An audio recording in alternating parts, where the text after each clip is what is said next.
પાટણ જિલ્લામાં મિશ્ર ઋતુના કારણે શરદી ખાંસી અને તાવના કેસોમાં વધારો જોવા મળી રહ્યો છે। ગત અઠવાડિયે સરેરાશ 300 જેટલા દર્દીઓ નોંધાયા હતા, જેમાં મોટાભાગના દર્દીઓ ફટાકડા ફોડવાના અકસ્માતના કારણે આવ્યા હતા। ફટાકડામાં દાઝી જવાના બનાવોમાં પાટણમાં ગયા વર્ષની તુલનાએ 30% વધારો નોંધાયો। આ વર્ષે દાઝી જવાના કારણે 10થી વધુ દર્દીઓ ગંભીર રીતે ઘાયલ થયા। હેલ્થ ડિપાર્ટમેન્ટના અધિકારીઓએ લોકોને ફટાકડા ફોડતી વખતે સાવધાની રાખવાની સલાહ આપી હતી।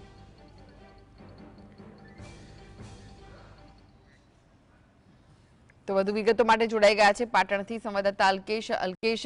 જે રીતે દિવાળીનો પર્વ હમણાં જ પૂર્ણ થયો છે અને દાઝી જવાના કેસો પણ સતત વધ્યા હતા, શું વિગતો મળી રહી છે?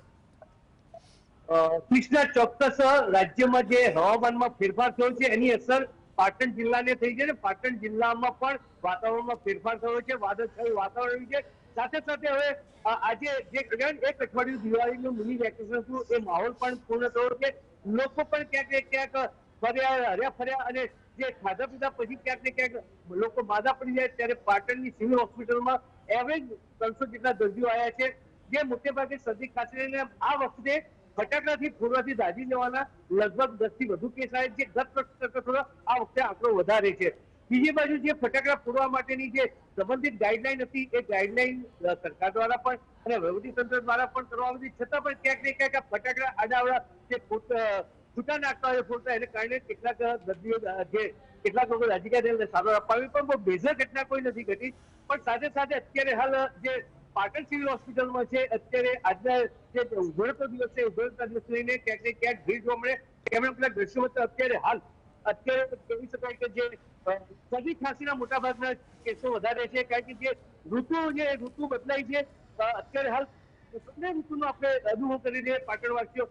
વહેલી સવારે લગભગ મધ્યરાત્રિએ વરસાદ પડ્યો હતો, બીજી બાજુ ઠંડકનો પણ અહેસાસ થયો છે, બપોરે ક્યાંક ને ક્યાંક ગરમી થાય છે। આ એની સીધી અસર જે કહેવાય છે માનવ જીવન ઉપર પડે છે। એમાં ક્યાંક ને ક્યાંક જે શરદી ખાંસી અને તાવ અને ગળું બેસી જવાના વધારે કેસો નોંધાયા છે અને હાલ સારવાર પણ જાય છે। જેટલી ભીડ અત્યારે જે સિવિલ હોસ્પિટલમાં દેખાઈ આવે છે તો ક્યાંક ને ક્યાંક જે પ્રાઇવેટ છે પ્રાઇવેટમાં પણ એટલી ભીડ દેખાઈ આવે છે, કારણ કે પ્રાઇવેટમાં પણ ઝડપથી સારવાર મળે, અહીંયા સારી સારવાર છે, ઘણું સારું મળી રહે છે।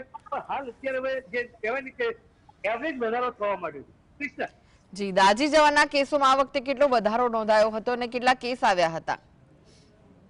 જે ચોક્કસ જે ફટાકડા ફોડવા માટેની જે ગાઈડલાઈન હતી એ ગાઈડલાઈન અનુસાર ક્યાંક ને ક્યાંક થોડી જાગૃતિ, પરંતુ જે ગત વર્ષ કરતા આ વખતે કેસ વધી ગયા હતા। લગભગ 30% જેટલો ઉછાળો આવ્યો હતો।